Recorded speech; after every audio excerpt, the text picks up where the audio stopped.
Dial side, of course, we've kind of seen them struggle here and there, trying to kind of re-up and improve on their performances from previous tournaments, but we'll see what the draft has in store. Gangplank banned on KaBuM's side, and Kai'Sa, as kind of expected, banned on the red side. There's Camille away from Chippies. Yeah, absolutely, and I think this is two bans that we'll see a lot. Chippies obviously didn't have the best game one, kind of agree with the desk there that he had some nerves, but this is a player that won the MVP of the OPL, was by out and out the best top laner within the region, and I think that those two bans are pretty stock standard because nothing else on the Direwolves lineup strikes me as something that you have to hit. Maybe you take away Alistar if you don't want to deal with it from Cupcake, but the rest of the team plays very generic champion picks. There's Ezreal actually banned by Direwolves away from Chitan, who's been incredible on that pick in his finals. There's Karma, though, banned away. Again, a pick that maybe hasn't seen much success yet, but presence has been very high, and it's kind of something that everyone knows is very good. Yeah, and that's what we have to do. We can't go with the champions that are only getting the wins, because Karma's being seen, you know, nearly 100% presence right now. Kai'Sa as well as Rakan in the exact same positions, and these champions, they're getting picked for a reason. It means scrims are going well, and I love the fact that already we're going to see one of our first Morganas actually of the tournament, a champion that is starting to rise in that success category. With the Khan being banned, kind of makes sense as the first pick here for KaBuM. Kind of mulling over their next few picks, though. Caitlyn kind of jumps out, but they've already grabbed Jhin. There's their Alistar, though, for Cupcake. And this is a thing that the Direwolves did within the OPL to such great success, is they picked a long-range AD carry plus the Alistar, not for the aggression, but for the ability to withstand ganks. He can go forward, pop that ultimate, and get out very easily, whereas if you're going something a little bit more squishy, it becomes difficult. However, I would love to see a range support taken into this and really try and bully the lane due to the lack of wave clear early and the fact that, you know, he is going to be a melee support. Well, there's Caitlyn, kind of the expected pick to pair in with Morgana, so they'll take that and one more here on this side of the draft. Yeah, exactly right. Caitlyn, another one of those champions just so safe to take early on in the draft. We saw Chitan actually use those traps to great effect throughout the game, sets up sieges, and KaBuM is one of those teams that is all about the Baron buff. And Caitlyn plus Baron buff kind of means that the game closes out relatively quickly, especially if you give her a black shield as well as some peel. Yep, Trundle going to help out there. Been one of the most picked junglers so far in the tournament, and recently given it success in a lot of these teams' finals. Tom Kent, probably not the pick here for the Direwolves, but we'll see what Triple wants to pick here for the lineup. Yeah, absolutely not. Maybe flashing some champions they can play. But I think that what we're seeing already is, you know, CC core, which means they can go for some more threats. And I like this from Shermfire. Going to take Graves, who got some recent buffs, going to move himself into the jungle as we move into ban phase 2. Ornn will be taken away. Yeah, and Shern as a player is kind of an enigma. He says he has these things called animal instincts. He plays the game mainly off feel, not off, you know, mathematical timings and things like that. And I think that what something like Graves does is going to allow him to stay healthy and invade. And I think that's a play style that the Direwolves need, because they need pressure from somewhere. Bottom lane wasn't able to generate it. Chippies didn't have a great game one. So maybe on this pick, Shern can put the jungle on farm and then try and start relieving some pressure from the rest of the map. I mean, he'll play tank stuff if he has to, if the meta says yes, but certainly has an aggressive edge to him, as Vlad will get banned here by KaBuM. LeBlanc, though, joining in. Jinkedo already showed off on that pick. Absolutely, and it's a pick that people would not have practice against. Like the Karthus pick that came out yesterday, the LeBlanc is fairly new due to the changes, and if you haven't got practice against it, it's just better to get it off Summoner's Rift. Talia, though, banned away from Triple, one of the more consistent good picks that he's shown off regionally there in the OPL. So we'll see what King has in store, as Dials will get first pick in the phase. And actually, the OPL as a region has incredibly high priority on Talia, just because of the fact that teams make mistakes during map rotations, and Talia as a pick can punish that so incredibly heavily. I like the fact that they're getting rid of it from Triple, because it is one of those champions that just shoves out a lane and allows him to play a very flexible game plan. Well, a lot of long-range combo potential here as Zoe gets picked up for Triple. We already saw the LeBlanc as the counter pick there from Jinkedo, but of course that's taken away, so gonna have to fall down to something else. And I'd like to see this come through, because Zoe is one of those champions that has one button. If you can win wall it off, a good button, though. If you can go aggressive, then you can shut her down. All you have to worry about is a sleepy trouble bubble, but it's not going to be that. Azir instead, I mean, potentially get picked off there, so have to be careful potentially in the mid lane, but a very strong team fighting. Gonna see what they've been building here, with likely a tank to round out the top. Yeah, absolutely. Actually, I'll talk about it a little bit more in-game when we see it, but at level 6, this lane can swing heavily for the Azir if you're not careful how you use that portal from Zoe. So we'll see whether Jinkedo is able to get it going. And Nara, another pick right now that we're just, I mean, rounding out the team comp, kind of does everything. Yeah. Pseudo split pusher, pseudo team fighter. I think this is a solid draft coming out of KaBuM. Not the maybe kind of big standard tank we would have expected, but I think given that Direwolves, as expected, are going to be counter picking the top lane, Chippy! Chippies. He is going to whip it out. Aurelia makes her appearance at MSI. Absolutely. First one we're going to see, and Chippies was historically the huge Aurelia player of the OPL. Of course, changes have come through completely different champions, but the ability to gap close onto Mini Na is what made it a counter pick in the first place, and I'm incredibly excited to see it at MSI. I love the panache from Chippy saying, you know what, I may have had some mess-ups there in the last game. Nerves, I think, likely got to him as a player that's expected to step up on such a big stage. And he says, don't worry about it. I got Aurelia. Absolutely. And I mean, hey, if you muck up your gap closes a couple of times because you have to shoot it at walls, a little bit of a skill shot, just get the targeted one going. Just start mashing Q. You get to max it out as well. But this is a very aggressive, skirmish, heavy lineup coming out of the Direwolves. They need to get this rolling. If they fall behind, this could be a very ugly game. We talk about, you know, kind of late game carries being good insurance policies for teams. KaBuM have two big ones in the mid and bot lane. So going to be a fun one here. Dials already showed some of that cheekiness in their first game with a level 2 gank from Shern.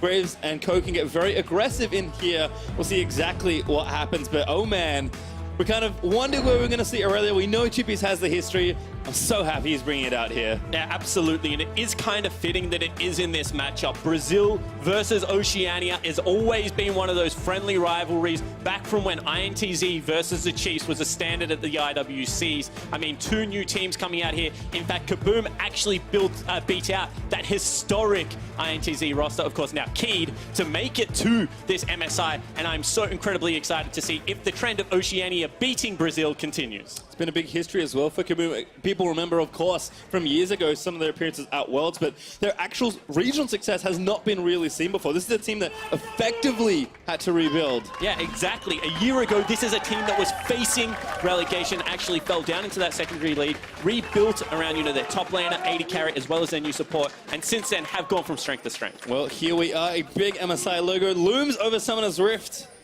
as CBLOL versus OPL will clash once again on an international stage. Yeah, absolutely. As we see immediately just a fan out.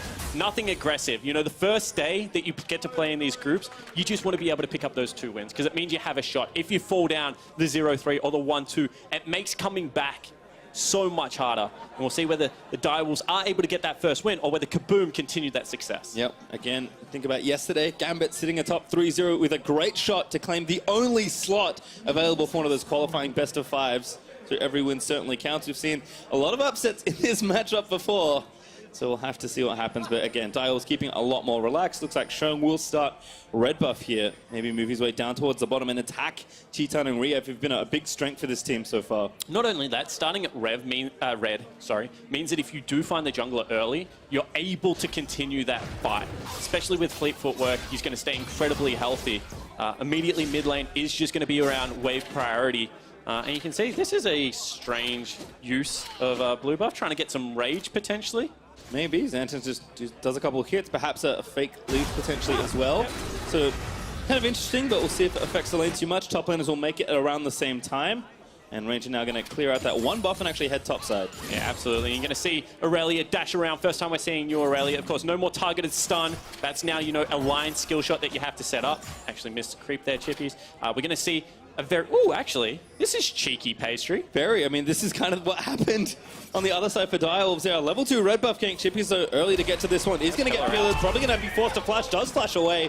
Boomerang going to slow, but just a bit of extra poke coming in. Yeah, I mean, that's really cute coming out. And I mean, Shermfire is looking to actually return the favor potentially. However, very nice play out of Jinkedo. He knows that his jungle is shown, so will play safely. Yeah, it looks like Sherman is going to move up and spot him. Cupcake though, the combo does land in. A bit of a root, but Cheetan trades very well there versus King. Still the Jin getting aggressive as the 4-shot charged up. Jukes that next trap. We're going to run out soon and just fires the bullet into a creep. Yeah, absolutely. But once again, Shern looking for this mid lane. Slow there on the red buff. Going to go into the line for a bit of bounce back damage. Jinkedo though dodges out with the EQ, but low on mana now for Azir. And I think Shern has actually made a mistake here. He spent so much time around that mid lane. He should be using it to get a tempo advantage. Graves with that red smite, with some boots too, is going to be able to run into the jungle of the Trundle and be able to bully him out. Instead, he wasted all that time that Ranger invested top lane to try and get a gank off, and it just did not work. Good moves from Chippy, but could still be in trouble. Ranger's going to revisit Chippy's now. No flash to speak of. Xantins into mini form. Chippy's going to have to buy time for cooldowns. Ward does go down. Chippy's gets pilled up, but he walks into the next bit of brush. Channels that W. Needs to try and reduce some of the damage. Maybe has a creep to get to with a stun. He's going to try and look for it still. Dances around and can't do it. Ranger grabs first blood. Yeah, and that's just perfect play out of Ranger. Revisit the top lane. Continue to keep the carry down. We know that if Nah gets himself that cleaver, gets himself the frozen mallet, we'll be able to abuse that melee matchup. And that was a one area over the map. We said Direwolves had a potential shot of winning. Well, TP back in for Chippies, but gonna have to just collect this CS and kind of lick his wounds after that. You said Shern couldn't really get any other things taken. Did take the Raptors, got the ward, but a great regank again from Ranger. Yeah, absolutely. And I love the fact that Xantins is just continually pushing him back towards his side of the lane, you know, forcing him towards the top side, not towards the turret. That means that when Ranger does come in, whilst level 2, is able to use that pillar, which is just such a big slow if you can not get off it. And Chippies does ultimately fall down. Yeah, not a whole lot left he can do. Next stun misses, tries to, I think, buy some time, but does go down. Ranger able to get the kill. The one good thing I will point out was the fact that because the lane was pushing into Chippies, he got a teleport, he was able to reset the wave.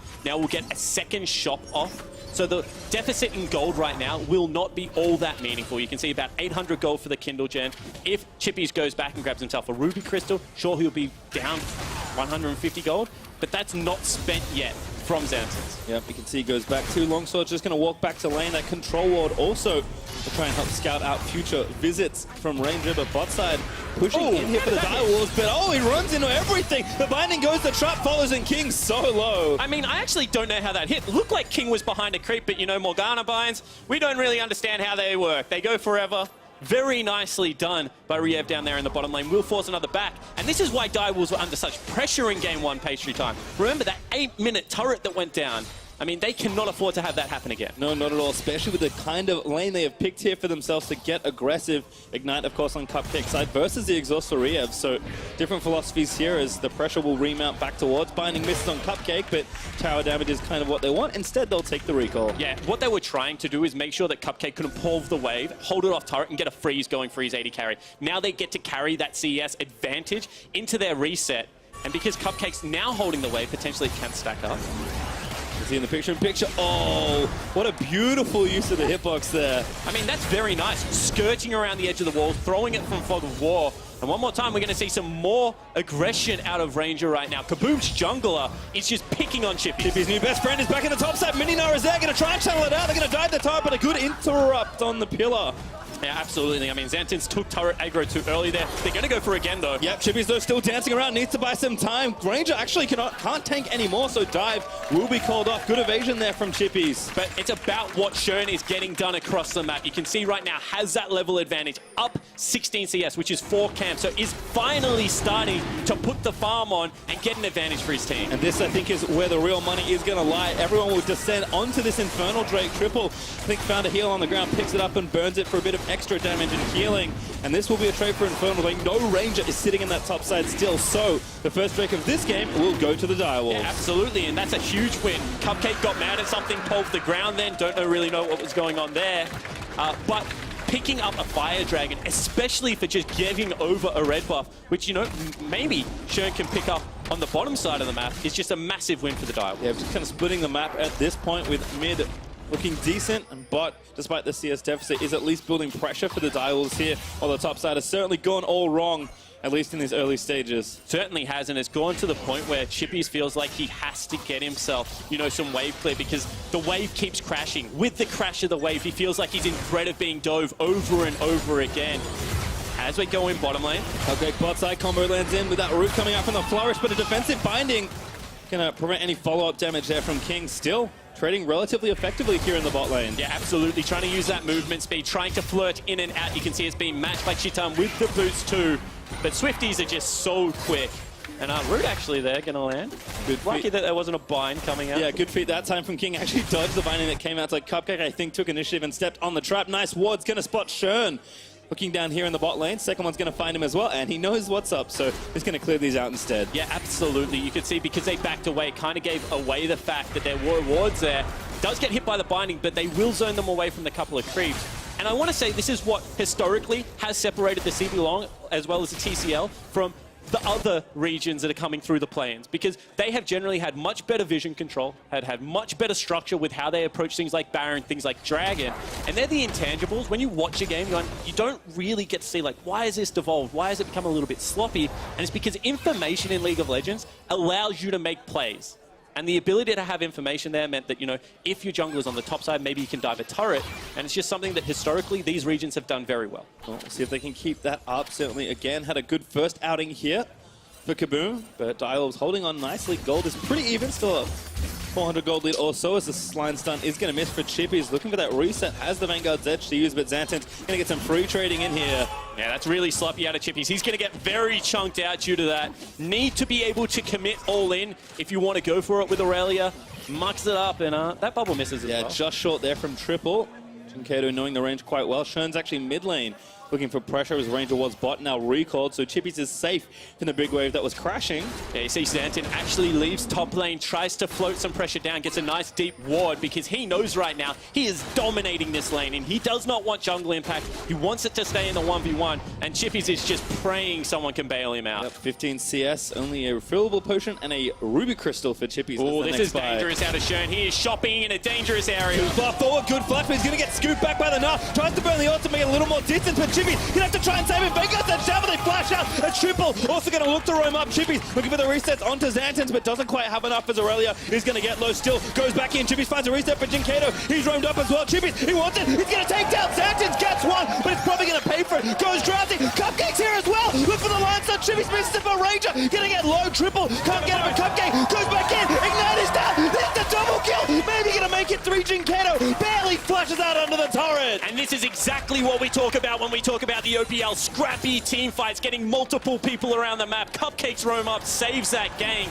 and somehow the Dire Wolves turn it around to a 2-1. Moby Boots gets him there barely in time, as Chippies will finally get the salvation he was praying for after that early game. Yeah, absolutely. But we saw the best and the worst of the Dire Wolves there. Shern goes for a good invade, just a little bit of a brain fade, just backs in the vision, not able to get out of there.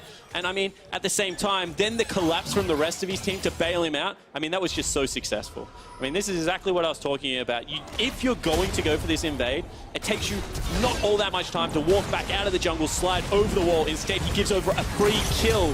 But the fact that already they're seeing the Alistar with those Moby boots run through mid lane and make it to this play, that is huge from Cupcake. Yep, Triple gets caught, runs back up, and this is somehow a turnaround. Yeah, absolutely. I mean, the ability to go forward. Meanwhile, bottom lane, however, bind does land. Yeah, feet caught for the binding. Shermfire going to have to try and turn it back around. King is there, but not quite in range as Ranger will descend here. Flash ult re-up, looking to make it good. Shermfire is going to get caught up, and he gets over the top of the wall, just barely. Cupcake, nice double pole. Shern, he's going to have to book it. Cupcake, but the ulti ticking runs away. And I said this, very nice sleepy trouble bubble does land. Triple looks for it, gets a massive chop. King fighting the stun. Shern back at the top of the end of the line. Jimbo's going to try and stun, but another binding gives Chitan the kill. Yeah, absolutely. Chitan comes up clutch. Heal is there, goes in, saves his teammate, and able to turn that play as well. Meanwhile, King's still looking for some damage here. Yep, trading back pretty decent here between the two carries, both with a BF sword. King with a bit extra on top of that. All right, so let's take a breath. I mean, there's a lot of action right now.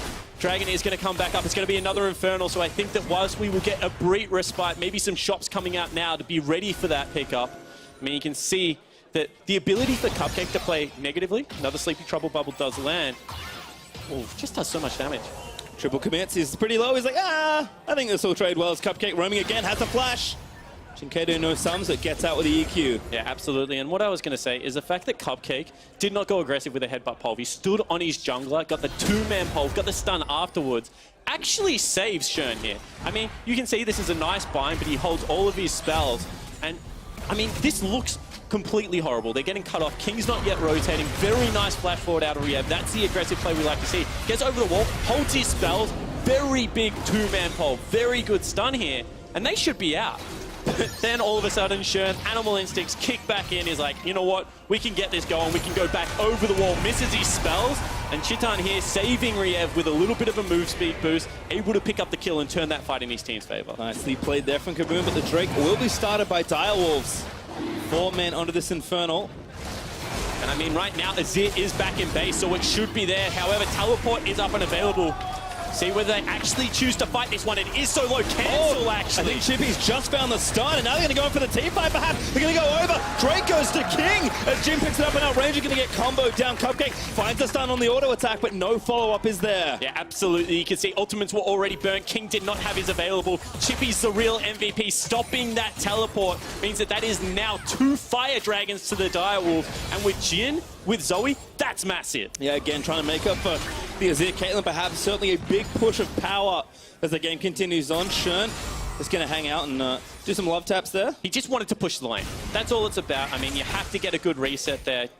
Once again, King with the ultimate, shipping out Chitan. That's the superstar that we've been talking about, falling down in CS. And actually, this turret now, at 13 minutes, is in danger of falling. And tying a pretty big bank of gold unspent, which means that any sort of fight's real tough as Ranger and Jinkato are going to roam down. Yeah, you got to be careful. Oh, Cupcake with a snipe, looks for Rhea. Black Shield's late, and King gets a kill. Looking for 2 as he channels that ulti. Snipe is good, looks for another bullet, needs the last one, but gets interrupted by Ranger. Now Cupcake, caught behind enemy lines, is tanking up the turret and gives his life over to Chitan, and King, he's going to walk in for a second kill. It's a disaster for Dials, but King, he will get the trade. He actually made that a 2-for-2. King flashing forward. I thought it was a mistake, but does manage to equalize. And you see, meanwhile, Chippy's top lane is going to take turret. I mean, it wasn't pretty, but at least they get something out of the deal. Dial was playing with pretty unbridled aggression here in this game. Ooh, already used the hot pastry.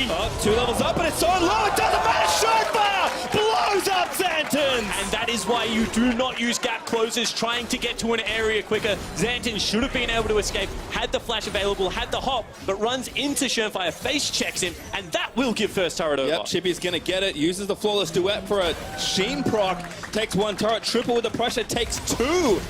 As the last order is good with the more sparkles. Triple gets a bubble. No need to follow. Yeah, absolutely. And this is now a huge advantage for the Direwolves. Not only do they have the scaling Drakes, they have themselves right now a 3,000 gold advantage, and Shern has picked himself up a 40 CS lead on Graves. He's just going to absolutely destroy the front line of KaBuM. Out he goes, he's alone now, 1 for 2. Binding gonna miss, good early ult from Shern to ensure his safety. And now the third turret's gonna fall down. Direwolves fell the outer ring in 15.5 minutes. Yeah, absolutely. What a turnaround from the Direwolves. This is a team that said, you know, they're not here to necessarily win the tournament. They're here to have a better showing and put Oceania back on the map. And I think with this early game, it is certainly a statement. Picked an early game comp, or at least early to mid game, have to play it aggressive and have done so with aplomb as they look to snowball this lead. We'll watch this one again though. Yeah, this was so aggressive from Cupcake because there's 2 members in Fog of War and they've actually already been pinged out. But they still say, no, we can go for this. This pillar out of Ranger actually is the MVP because otherwise they just would have been able to walk away from it. But King continues up the aggression. This flash forward here with the movement speed means that he's able to aggress onto Chitan, who turns around for a kill that was guaranteed, and it cost him his life. Yep, he wanted the goal. He trades some instead. As KaBuM looking to rotate around the map and stop some of this bleeding. Next Drake will be a mountain, but it's not up for a couple minutes now. And they're in such a trough. Like, when you're talking about champions like Azir, like Chitan's Caitlyn right now, you're looking at 2-3 items to be relevant. When you have a look at Jin, he's raring to go. Zoe, especially with the utility from that sleepy trouble bubble, is in a very good spot as well. And Aurelia has always been a mid-game carry. At this stage of the game, will be able to win the split push advantage and will be able to push in to Xantan. And I think some love for Triple here to kind of complete that picture. Very consistent player, very team-oriented player. Really just as kind of casually pressure his lane a little down in CS, has left, has roamed, have been there for his team, which is the role that he's always known for. And so far, so good on the Zoe. Absolutely, and this is a player that was on, you know, the 5th place team, Avant Gaming, back in the OPL. Everyone kind of said that he was the 3rd, 4th best mid laner in the region. They actually gave up the MVP in Fantix to pick up Triple. And this was the split that they went in undefeated. Chippies gets caught out a little bit. Yeah, Ranger's still chasing, able to slow him down there with a bite. Chippies does have his flash, but doesn't want to have to use it. Will not be forced to as Ranger burns the ulti, but can't quite chase. And that's one of those situations that if you continue to chase, you're holding off a Rift Herald. Sleepy Trouble Bubble does land. Yep, does fall asleep the back shield. Oh my goodness, Triple!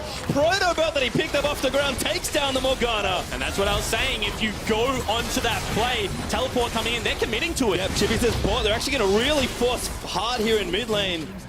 And do get the turret with the Rift Herald that Shern took from all the pressure they'd accrued. Drake up now in a minute 5 as Direwolves on a rampage through the jungle. However, they are walking to a vintage trap. No, they're not. Found another one again. Vanguard dead. Misses Ranger with a nice flash, but he's still gonna go down to Schönfire. There's a backup TP here from Triple. Oh, looks for Titan with the bubble and can't find it, but instead King gonna miss a point-blank deadly flourish, but Xantins in mini form is still getting chased down. Chippy, he wants it. There's the Jin. Gonna try and get the last few bullets. It's just poke for now, though, as Xantins dodges that last bullet, but another bubble hits Chiton. So many things for KaBuM to dodge. What a difference in gameplay coming out of the Direwolves. The decisiveness to go underneath turrets, to drop Rift Heralds. And I mean, this is honestly just one sleepy trouble bubble, and he doesn't get the black shield up in time into a crit from Jin. As you said, full range paddle star and that proto belt. They throw it all, and that's enough to kill the Morgana.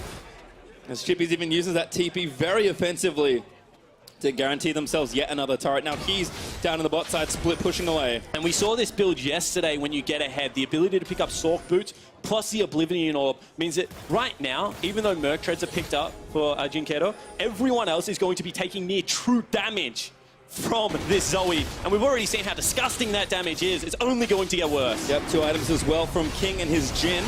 So looking good there is a pretty quick mountain Drake being attempted here by KaBuM. It's so dangerous. They already know they're going to try and get the Drake and get out perhaps, but Direwolves want blood instead. They'll force them off the Drake. They'll blow up Jinkedo just about. They'll take down the Drake as well, and they'll get a kill to top it all off. Yeah, exactly right. And they are so lucky this was not 30 seconds later, because that would have been barren for the Direwolves. Get the pick on the mid laner, on the jungler, and they are rolling full steam ahead. Yep, here they go. Direwolves are going to push things down. Looks like Triple's going to get it started in the top lane, as Direwolves really just want more turret. Like you said, that Baron would have been incredible, but another blue buff steal will happen as Triple claims the enemy blue for himself. Yeah, absolutely, and this has just been the story of the game. Have a look at the jungler's CS. He's nearly 100 down. This is a flame horizon from the jungle pastry. I mean, this was dangerous because they're so split. They're trying to use the range advantage over the wall, but that means if ever the hard engage comes, and it was actually on 2 fronts, that you're going to be in big trouble. And I mean, right now, I feel like KaBuM just need to take their gas off the pedal. Oh, Triple is just finding these snipes with a bubble. You can see the Ludens and the 2 early pen items working overtime here at this 20-minute mark. And you look at the team comp, you're like, okay, we've got ourselves an Azir, a Caitlyn. If we farm up, they can't really push into our base. We've got trap lines, we've got the Azir ultimate. Their range, whilst for poke is good, their actual turret siege isn't great, and they have no way to turret dive at this stage of the game. I really think take the foot off the pedal, just ensure that you're farming up. This is the only objective on the map you realistically cannot give up if you're the KaBuM lineup. Everything else, you should just be giving to the Direwolves. Oh my god, Triple! Great flash, by the way, from Chiton, but Chippy's going to find him instead. There's just nothing he can do. King claims the kill. You can run, but you cannot hide from this lineup. I mean, that was 2 gap closers over a wall, and still somehow it was picked up. And the Direwolves now will look at Baron. Chiton, the star 80 carry, not available on the map, and I don't even think they can test. Yeah, this Baron's getting blazed down here by the Direwolves.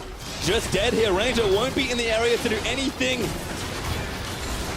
Sheddatir, as the Drake goes, Baron, sorry, goes over to Schönfire. And Direwolves now, they've got that siege power they need. He wanted that so badly, Chip, as you can see, leaving behind a dagger, looking to set it up. This turret might fall down. First turret of the game going to be picked up. You can see already pressure in the mid lane, pressure in the top lane. And the Direwolves not looking to relent anytime soon. Xantins will keep it a little further away from a 10,000 gold lead for the Direwolves, who are rocking about 8,500 right now. Triple going to try and even that up, and he does good damage to a turret. And this is the stage of the game. You just, oh, actually, 1v1? Yeah, you better pull off, buddy. Ranger is going to just sit down as King. Yep, knows that the last bullet's just going to hit a trundle instead. But, I mean, you can just see how these carries are so vulnerable on the side of KaBuM. Yeah, absolutely. I was going to say, this is the stage of the game for the Direwolves. You just recall as a unit, set up lanes, or you can just try and solo kill the mid laner, I guess, is the other option that you have available when you're this far ahead. But their 1-3-1 is absolutely huge. And we can see right now that that is what they're going for. The siege onto the turrets. They don't want to take any risk. Get all 3 waves in the right area, and then look to just encroach on KaBuM's territory. Almost got the turret Schönfire with a pretty cute smoke screen, but needed one more custom Indian auto to finish that off. Sun turret will not last long as Schön deals with that one. There is a decent amount of unspent gold good note there from you spawn on the Direwolf side, but they're really just playing to maximize their Baron pressure. Yeah, absolutely. They feel like they don't need to spend Triple! a second trouble bubble. You can't keep doing this to people! Goodbye, Chitan! That is so gross. What? He just flashes himself over the trap line. I thought that he could have just used the portal jump. Apparently wasn't needed, Pastry, and this is one of those games that really devolves so quickly that you can't spot where it went wrong. Oh, Triple again almost finds a snipey bubble onto a carry. And they're about to get some inhibitor turrets broken. Chippy's working on one in the bot side. Triple's kill also net them the turret there on top, and this turret goes down. That was so cute. You can see Shern tried to clear out the minions to allow the paddle star to push through there. And now Zantin's, he's just in trouble. Wrap around from Cupcake, but just there to support Chippy's. The rest of the walls will come roaring down here to the bot side. Mid inhib is dead, by the way. Shern gonna have to get away. Once again, burns the ulti for a bit of extra gap close. Jinkato eats the bubble. Triple gonna line it all up, but can't find anything but a Caitlyn who's back for revenge. Good damage there, but probably not enough as Triple, I think, got healed. Yeah, King was like, just to be sure, yeah, I'll use my heal. Absolutely. I mean, at this stage of the game, you do not want to give away a shutdown to the one member that can probably still carry it in the Caitlyn. This game needs to go so much longer if you are a KaBuM fan right now for you to be able to get your way back into it. However, if there ever was a team comp that you could stall with, it is going to be Azir Caitlyn. Yep, certainly so. 12,000 gold ahead is the lead for the Dials. Baron will expire in 40 seconds. But they've done the damage here at this point as we'll watch this wonderful play from Triple again. And this is what I was talking about. Actually, he used the portal jump. So then his play is the correct one. Flashes over the trap line. Quick snap back with the paddle star. Of course, a lot of that damage also transferred to the passive was the other big hit. Shern, what are you doing? Yeah, getting caught as Baron. The answer's going to try and take Rehab down with him, but Chitan picks up gold. That is not the right place for that to go. It certainly is not. Now the map is reset. However, they still want this fight. Teleport coming in. Rehab channeling, but there's not really any good spots for him to go. They need to get that Caitlyn out, because I think Rehab is forfeit at this point. Binds trying to protect Caitlyn. Pulling out down to the portal, but everybody blown up in the brush. They barely missed the triple kill. Absolutely. What a great flank coming out of Chippies. If you were KaBuM there, you think, we've bought ourselves the respite. We got ourselves the pick. Let's farm up. But no, immediate teleport out of Chippies. And now with two members down, especially with it being the bottom lane, they can look to now continue to push in.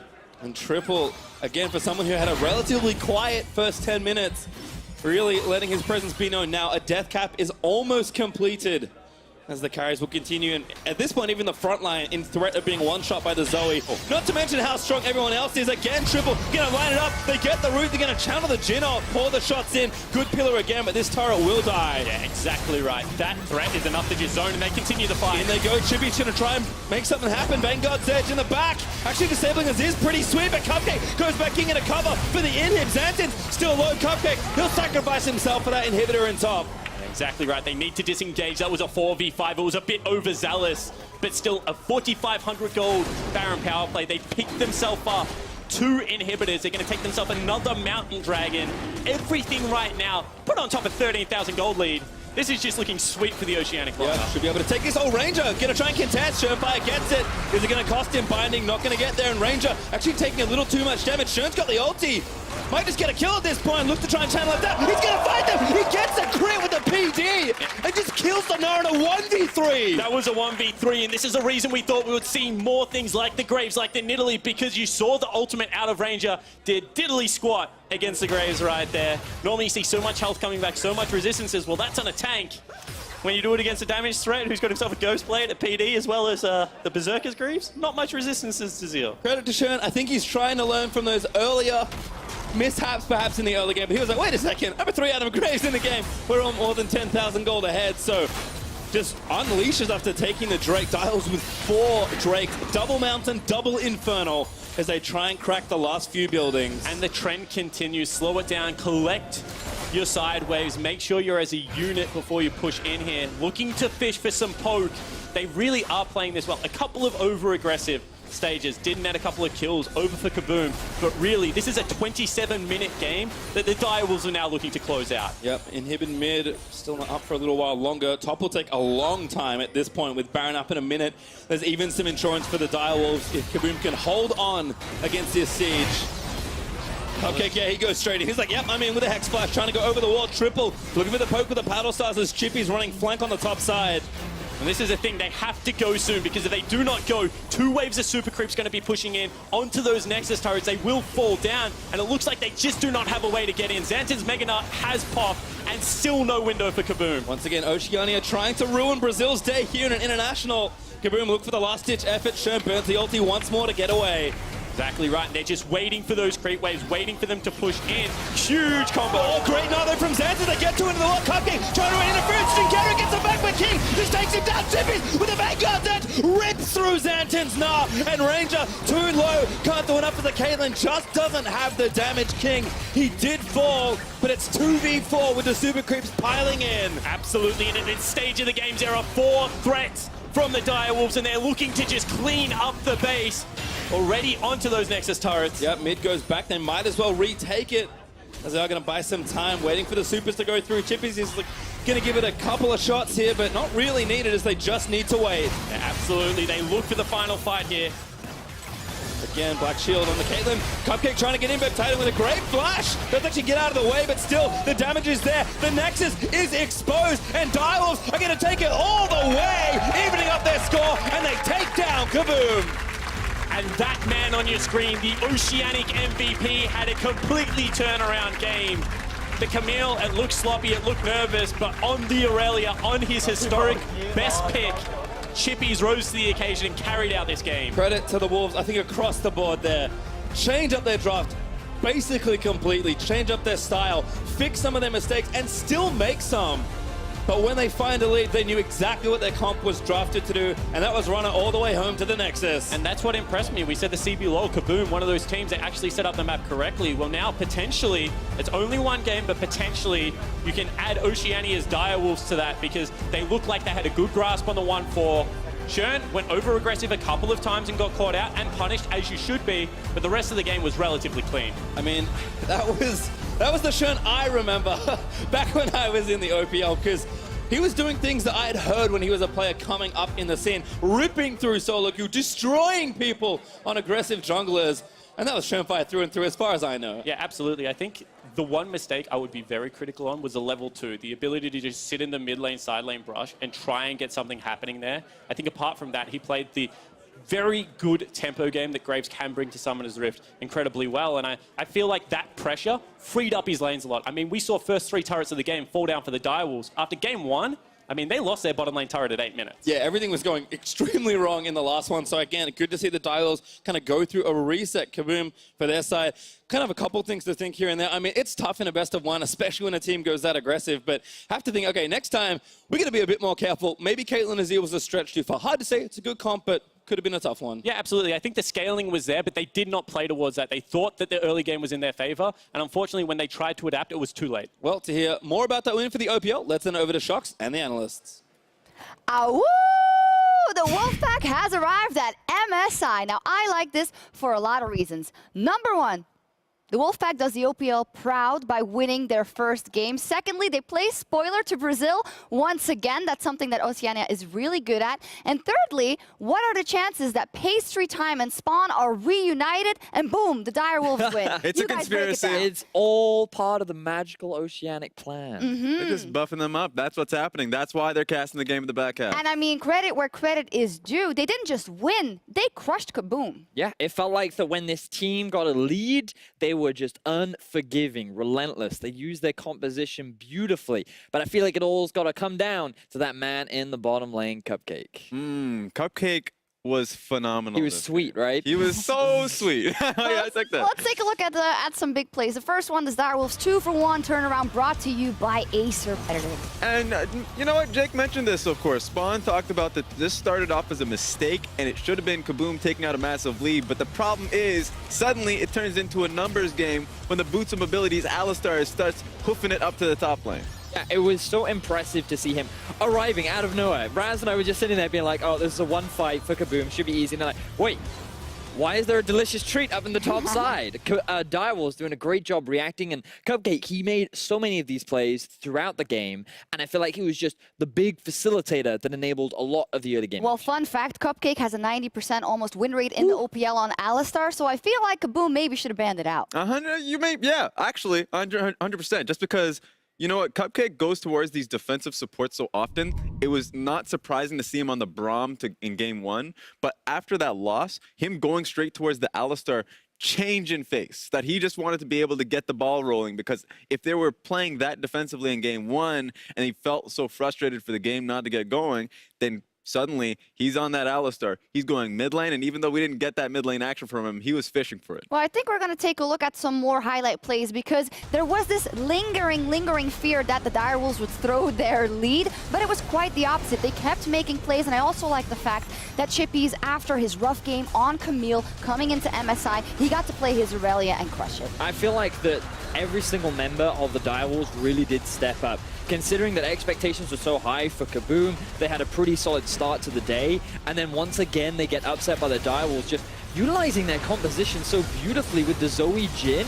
You land a single bit of CC and then you instantly shut down that target. Sets up beautifully for Chippies to really make use of the Aurelia, and the whole team just played exactly to their style. Yeah, 100%. I think the best thing about this was the fact that when KaBuM was levying top lane ganks after top lane ganks, and sure, it worked out. They were able to get that 1 kill. Chippy's played it really strong, really defensively to combat the next dive that was coming through. Yep. And it was in double Infernal games. So suddenly, KaBuM has to actually respect the second Infernal coming through, but it was far too late because so much pressure was already being levied bot side by Direwolves. Beautifully played, because the bottom lane could get their advantage, and they were on red side. They could just take all those Drakes, and it was Infernal, working out fantastically for their composition.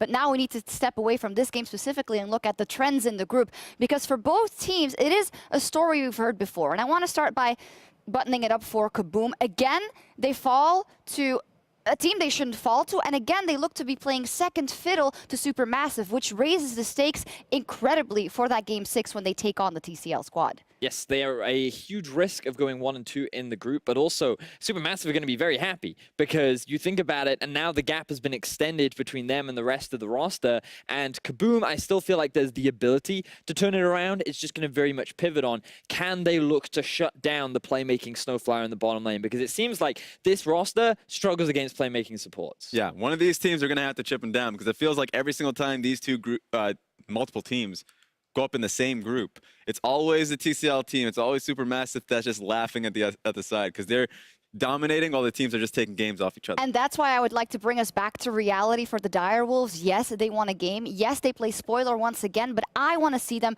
for Oceania, be more than a spoiler. And I want to see them do what they set out here to do, and do more than just pick up that 1 game here and there. And they're up on stage still because they're playing Pentagram right after this. So do we see them continuing this confidence and relaying it into another win? Well, if they continue play like this and Cupcake gets his hands on another playmaker, yes, I can see it happening. And to be honest, Pentagram are doing kind of what they've always done at international competitions, which is stick to their regional style of slow-paced, and that just doesn't seem to cut it in MSI plans. Oh, well, things are heating up. We're going to get some more Direwolves as they take on Pentagram in Game 5. That matchup is coming up after the break.